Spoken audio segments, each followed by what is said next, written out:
नमस्कार, मैं हूं अजय लवाना और आप देख रहे हैं बिंदास रहना। टिकट के दावेदारों में आज हम बात करेंगे कोसली विधानसभा क्षेत्र की। आज हम आपको बताएंगे कि कोसली विधानसभा क्षेत्र के जातीय समीकरण क्या कुछ कहते हैं और 2019 के चुनाव में किसने किसको मात दी थी, किसने किसको हराया था और उसका 2024 के विधानसभा चुनाव के ऊपर क्या कुछ परिणाम रहेगा, क्या कुछ प्रभाव रहेगा। इसके अलावा हम आपको यह भी बताएंगे कि 2024 के लोकसभा चुनाव में किसकी जीत हुई है और उसका भी 2024 के विधानसभा चुनाव पर क्या कुछ प्रभाव पड़ेगा।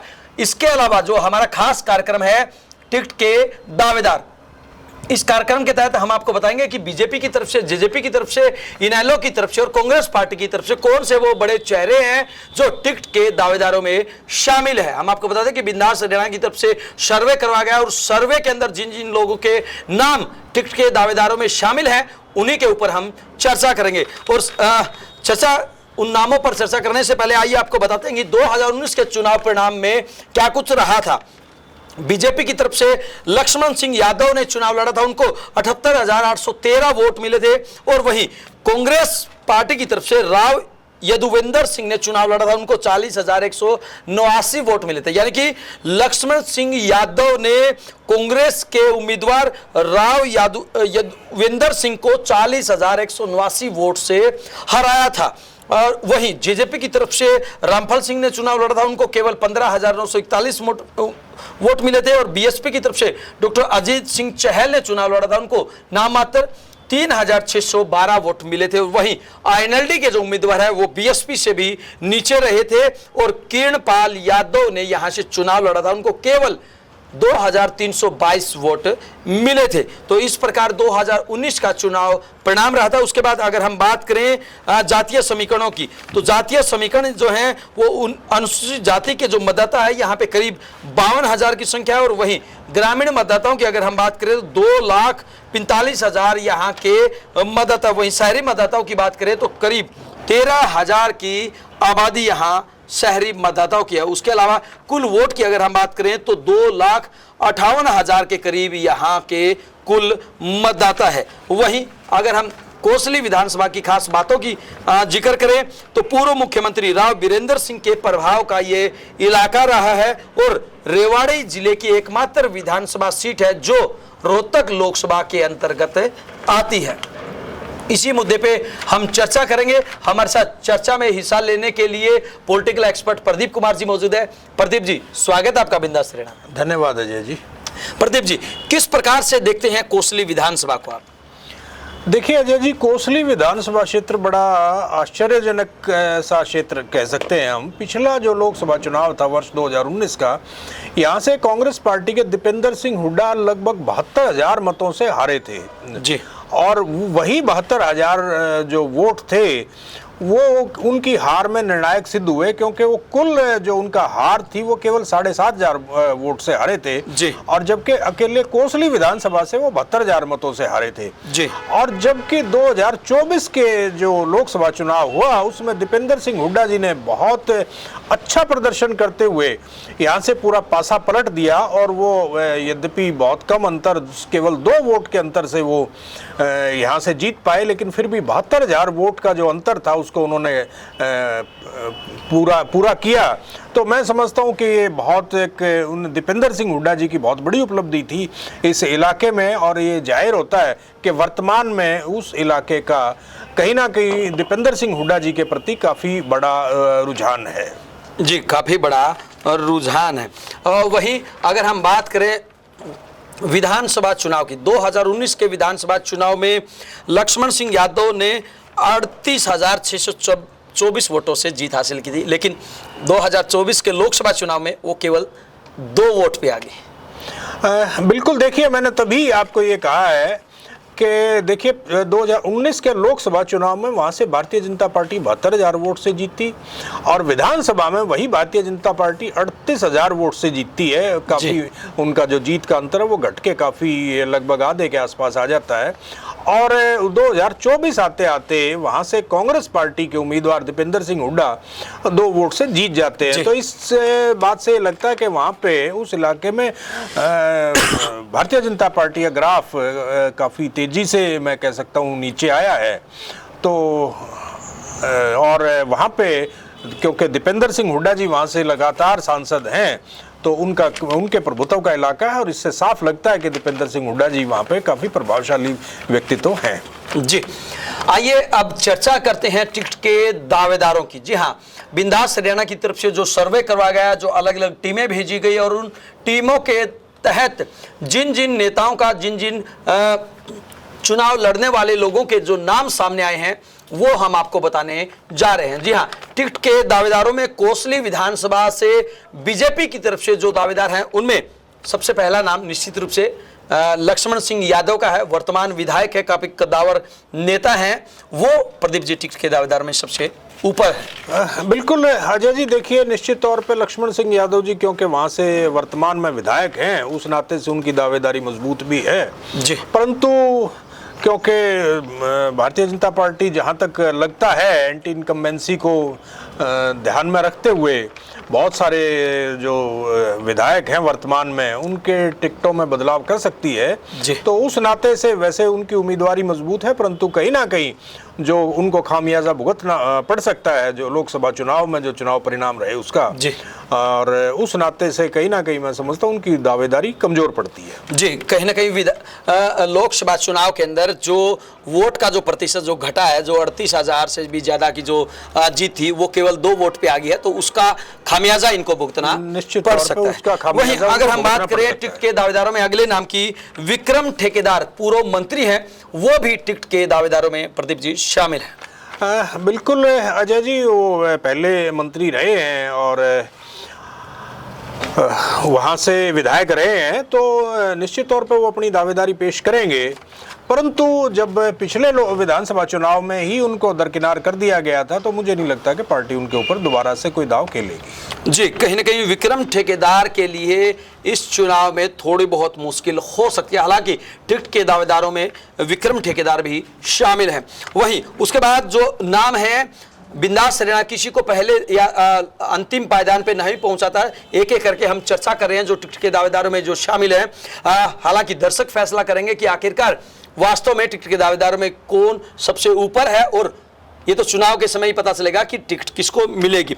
वही टिकट के दावेदारों की अगर हम बात करें तो आरती राव, जी हाँ, आरती राव भी टिकट के दावेदारों में शामिल है। राव इंद्रजीत सिंह की बेटी है, हालांकि उनके बारे में यह भी कहा जा रहा है कि वो अटेली से भी चुनाव लड़ सकती हैं, लेकिन अगर अटेली से उनको टिकट नहीं मिलती है तो कोसली से उनकी प्रबल दावेदारी है। टिकट के दावेदारों में वो शामिल है। प्रदीप जी, बिल्कुल अजय जी, आरती राव जो हैं राविंदरजीत जी की बेटी हैं और वो पिछले विधानसभा चुनाव में भी उन्होंने प्रयत्न किया था पार्टी की टिकट के लिए, परंतु किन्हीं कारणों से उनको उम्मीदवार नहीं बनाया गया और इस बार भी वो अटेली या कोसली से विधानसभा चुनाव लड़ने का प्रयत्न करेंगी।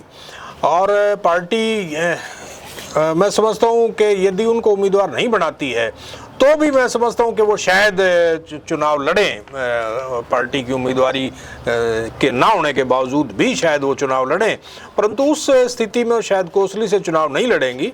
बाकी वो उनकी दावेदारी मैं समझता हूँ शायद सबसे मजबूत दावेदारों में से वो एक है। जी, अगर हम बात करें आरती राव के बाद अगले नाम की तो काफी बड़ा नाम है अभिमन्यु यादव। जी हाँ, अभिमन्यु यादव भी टिकट के दावेदारों में शामिल है। पूर्व मुख्यमंत्री मनोहर खट्टर के ओएसडी रहे हैं, या फिर ये कहें कि अभी केंद्र में जो मंत्री हैं और कहीं ना कहीं प्रदीप जी सुपर सीएम के नाम से लोग उनको पुकारने लगे हैं, तो उनके बहुत ज़्यादा करीबी हैं अभिमन्यु यादव, वो भी टिकट के दावेदारों में शामिल है। और निश्चित रूप से जब मनोहर लाल खट्टर जी का नाम आता है तो दावेदारी अपने आप में वैसे ही मजबूत हो जाती है। बिल्कुल अजय जी, अभिमन्यु यादव अभी त्यागपत्र दे करके और काफ़ी शिद्दत के साथ उस इलाके में राजनीतिक रूप से सक्रिय हुए हैं और मैं समझता हूँ कहीं ना कहीं उनको मनोहर लाल जी की तरफ से हरी झंडी मिली है, तभी वो सक्रिय हुए हैं राजनीतिक तौर पे और उनकी दावेदारी मजबूत है।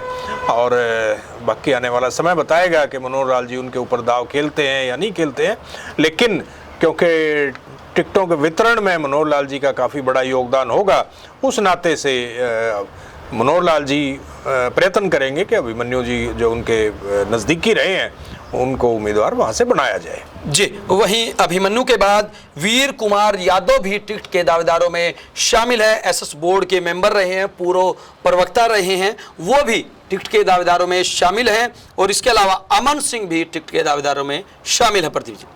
अजय जी, देखिए, वीर कुमार यादव जी भारतीय जनता पार्टी के पुराने कार्यकर्ता हैं, प्रवक्ता भी रहे हैं और विभिन्न पदों पर रहे हैं भारतीय जनता पार्टी में, और उस नाते से उनकी दावेदारी बनती है। परंतु पार्टी के प्रति पुराना कार्यकर्ता होना या निष्ठावान होना राजनीतिक दलों में कोई ज़्यादा सा मायने नहीं रखता है। तो उस नाते से पता नहीं उनको पार्टी उम्मीदवार बनाए ना बनाए, लेकिन पार्टी के पुराने और निष्ठावान कार्यकर्ता रहे हैं, उस नाते से उनकी दावेदारी जरूर बनती है। और जहां तक आपने अमन जी की बात की, वो भी पार्टी से जुड़े हुए हैं, निश्चित तौर पर वो अपनी दावेदारी पेश करेंगे। परंतु जहां इतने बड़े बड़े नाम कद के नेता हैं, वहां पे अमन जी की दावेदारी कहीं ना कहीं में कमजोर पड़ती हुई दिखाई जी। वहीं बीजेपी के बाद आइए अब जिक्र करते हैं, चर्चा करते हैं आईएनएलडी के टिकट के दावेदारों पर। हालांकि पहले यहाँ पे बहुत सारे नाम होते थे, लेकिन अब जैसे जैसे 2019 के चुनाव की बात हो या फिर लोकसभा चुनाव परिणाम की बात हो, और लगातार पार्टी का जो ग्राफ है वो कमजोर पड़ा है। और उसकी वजह से यहाँ पे केवल एकमात्र धर्मवीर यादव हल्का प्रधान व पूर्व चेयरमैन है, वो यहाँ से टिकट के दावेदार हैं। अजय जी, बिल्कुल, धर्मवीर यादव जी क्योंकि पार्टी के पदाधिकारी हैं, उस नाते से वो टिकट के दावेदार भी हैं। परंतु जैसे हम बार बार ये बात करते हैं कि बहुजन समाज पार्टी और आईएनएलडी का जो गठबंधन हुआ है, उसमें ये तो समय बताएगा कि ये कोसली विधानसभा क्षेत्र से बहुजन समाज पार्टी का उम्मीदवार चुनाव लड़ेगा या आईएनएलडी का उम्मीदवार चुनाव लड़ेगा, ये तो आने वाला समय बताएगा। परंतु यदि आईएनएलडी की तरफ से चुनाव लड़ते हैं तो धर्मवीर यादव जी निश्चित तौर पर उम्मीदवार होंगे वहाँ से। जी, वहीं अगर हम जेजेपी की बात करें तो जेजेपी में पहले काफ़ी सारे नाम होते थे, लेकिन इन दिनों जेजेपी में चुनाव लड़ने वालों का नाम न के बराबर है। वहीं अगर हम बात करें कांग्रेस पार्टी की तरफ से टिकट के दावेदारों की, तो कांग्रेस पार्टी की तरफ से टिकट के दावेदारों में राव यादवेंद्र सिंह हैं, पूर्व प्रत्याशी हैं, वह इंद्रजीत के छोटे भाई हैं। वो राव यादवेंद्र सिंह टिकट के दावेदारों में प्रदीप जी शामिल हैं। बिल्कुल अजय जी, राव यादवेंद्र सिंह जी कोसली से भी विधायक रहे हैं और पुराने राजनीतिक परिवार से हैं और राव इंद्रजीत के छोटे भाई हैं और पुराने अपने राजनीतिक संपर्कों के नाते कह लीजिए या अपने पुराने पहले विधायक रहे हैं उस नाते कह लीजिए, उनकी दावेदारी अवश्य वहाँ से मजबूत है। परंतु क्योंकि ये दीपेंद्र सिंह हुड्डा जी का विधानसभा क्षेत्र है, तो इसमें दीपेंद्र सिंह हुड्डा जी की मैं समझता हूँ सिफारिश काफ़ी कुछ हद तक मायने रखेगी इस इलाके में। वो अपना किसको अपना यहाँ से समर्थन देते हैं वो आने वाला समय बताएगा। जी, वहीं टिकट के दावेदारों में जो अगला नाम है वो जगदीश यादव है, पूर्व मंत्री हैं, हवीपा से वो पूर्व मंत्री रहे हैं। जगदीश यादव भी अपने आप में बहुत बड़ा नाम है, कद्दावर नेता है, वो भी टिकट के दावेदारों में शामिल है। प्रदीप, देखिए अजय जी, जगदीश यादव जी हाल ही में कांग्रेस पार्टी में शामिल हुए, वो आईएनएलडी में भी रहे, उससे पहले वो हरियाणा विकास पार्टी में भी रहे और अभी पिछले दिनों वो उन्होंने दीपेंद्र सिंह हुड्डा जी के साथ वो कांग्रेस पार्टी में शामिल हुए, उस नाते से वो अपनी दावेदारी पेश करते हैं। और क्योंकि उनका बड़ा राजनीतिक जीवन रहा है, वहाँ पे बड़ा राजनीतिक कद है और लोग उनको काफ़ी प्रभावशाली व्यक्ति मानते हैं उस इलाके में, उस नाते से उनकी दावेदारी भी काफ़ी मजबूत है और हो सकता है दीपेंद्र सिंह हुड्डा उनके लिए अपना सहयोग दें।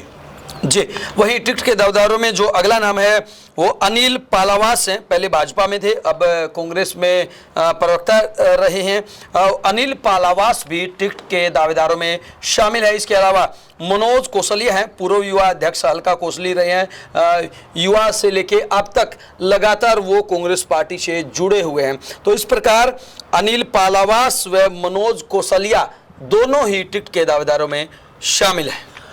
अजय जी देखिए, बिल्कुल, चाहे वो अनिल पालावास की बात हो या मनोज कौशलिया की बात हो, ये लोग सारे के सारे लोग वहाँ पे दीपेंद्र सिंह हुड्डा जी के लिए काम करते रहे और दीपेंद्र सिंह हुड्डा जी के साथ जुड़े रहे लोग हैं परंतु क्योंकि वहाँ पे अन्य कांग्रेस के किसी नेता का प्रभाव नहीं है सिवाय हुड्डा परिवार के, तो हुड्डा परिवार के लिए भी एक काफ़ी मुश्किल होगा वहाँ से उम्मीदवार का चयन करना, क्योंकि सभी लोग उनके नज़दीकी हैं और सभी लोगों ने उनके लिए लोकसभा चुनाव में काम किया है।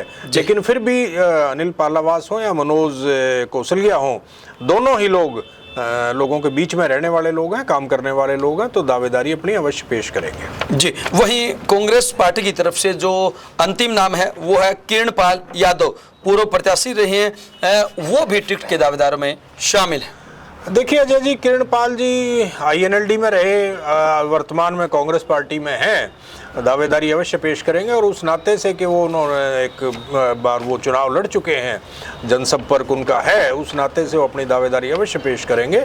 और बाकी पार्टी पे डिपेंड करता है कि पार्टी किसके ऊपर अपना भरोसा जताती है, सारा उसी बात पे निर्भर करता है। वहीं अगर हम आम आदमी पार्टी की बात करें तो आम आदमी पार्टी की तरफ से कुलदीप शर्मा भारद्वाज यहाँ से टिकट के दावेदारों में शामिल है, लोकसभा उपाध्यक्ष हैं रोहतक से, वो भी यहाँ से टिकट के दावेदारों में प्रदीप जी शामिल है। बिल्कुल, कुलदीप भारद्वाज जी आम आदमी पार्टी के पुराने कार्यकर्ता हैं, उस नाते से वो टिकट के दावेदार हैं। परंतु अभी इस बात का बड़ा संशय है कि आम आदमी पार्टी का किसी राजनीतिक दल के साथ गठबंधन होता है, नहीं होता है, क्या होता है, ये आने वाला समय बताएगा। परंतु यदि गठबंधन नहीं होता है आम आदमी पार्टी का, तो निश्चित तौर पर कुलदीप भारद्वाज जी वहाँ से पार्टी के उम्मीदवार होंगे। जी प्रदीप जी, आपको क्या लगता है कोसली विधानसभा में क्या 2024 के चुनाव में त्रिकोणीय मुकाबला बन पाएगा? देखिए अजय जी, त्रिकोणीय मुकाबले की जहाँ तक बात है, अभी क्योंकि चुनाव में कुछ समय बाकी है और जिन नामों की हम लोग चर्चा करते हैं उनमें से बहुत सारे नाम शायद आज किसी पार्टी में है, हो सकता है टिकट न मिलने पे वो किसी अन्य पार्टी में चले जाएं। बिल्कुल। और क्या पता वहां से क्या समीकरण बने, कौन निर्दलीय उम्मीदवार वहां से खड़ा हो जाए, तो इस बात पे निर्भर करेगा। लेकिन आज की जो परिस्थिति है उसमें तो मुझे त्रिकोणीय संघर्ष नहीं दिखाई पड़ता है। परंतु यदि कोई उम्मीदवार इनमें से कोई पार्टी छोड़ के किसी अन्य पार्टी में चला जाता है, कोई कद्दावर व्यक्ति या निर्दलीय चुनाव लड़ता है, तो हो सकता है कोई त्रिकोणीय मुकाबला बन जाए। परंतु वर्तमान में मुझे नहीं लगता कि कोई त्रिकोणीय संघर्ष हो सकता है। जी बिल्कुल, ये थी कोसली विधानसभा के टिकट के दावेदारों की जानकारी। बिंदास हरियाणा की तरफ से जो सर्वे करवा गया और उस सर्वे में जिन जिन लोगों के, जिन जिन नेताओं के नाम सामने आए हैं, उसके ऊपर हमने आज चर्चा की है। आपको क्या लगता है कि इन नामों के अलावा भी कोई ऐसा चेहरा है, कोई ऐसा नेता है जो टिकट की दावेदारी जता रहा है? अगर आपको ऐसा लगता है तो आप हमें कमेंट बॉक्स के माध्यम से जरूर बताएं। साथ ही साथ जो ये नंबर हमारे स्क्रीन पे फ्लैश हो रहा है, इस नंबर पे कॉल करके भी आप अपनी प्रतिक्रिया, अपनी राय दे सकते हैं। इससे भी एक कदम आगे, अगर आपको लगता है कि ये जो नाम बताए गए हैं, इन नामों में सबसे कद्दावर, सबसे जो जिताऊ उम्मीदवार है वो कौन सा है, उसके बारे में भी आप कमेंट बॉक्स के माध्यम से बता सकते हैं। ये थी आज कोसली विधानसभा के टिकट के दावेदारों की जानकारी। कल फिर मिलेंगे इसी समय एक और नए विधानसभा क्षेत्र के साथ और आपको बताएंगे कि आखिरकार कोसली विधानसभा क्षेत्र से कौन से वो अगले आने वाले कार्यक्रम में कि कौन से वो बड़े चेहरे हैं जो टिकट के दावेदारों में शामिल हैं। दीजिए आपके अपने साथी अजय लोहान व पॉलिटिकल एक्सपर्ट प्रदीप जी को इजाजत। नमस्कार। नमस्कार।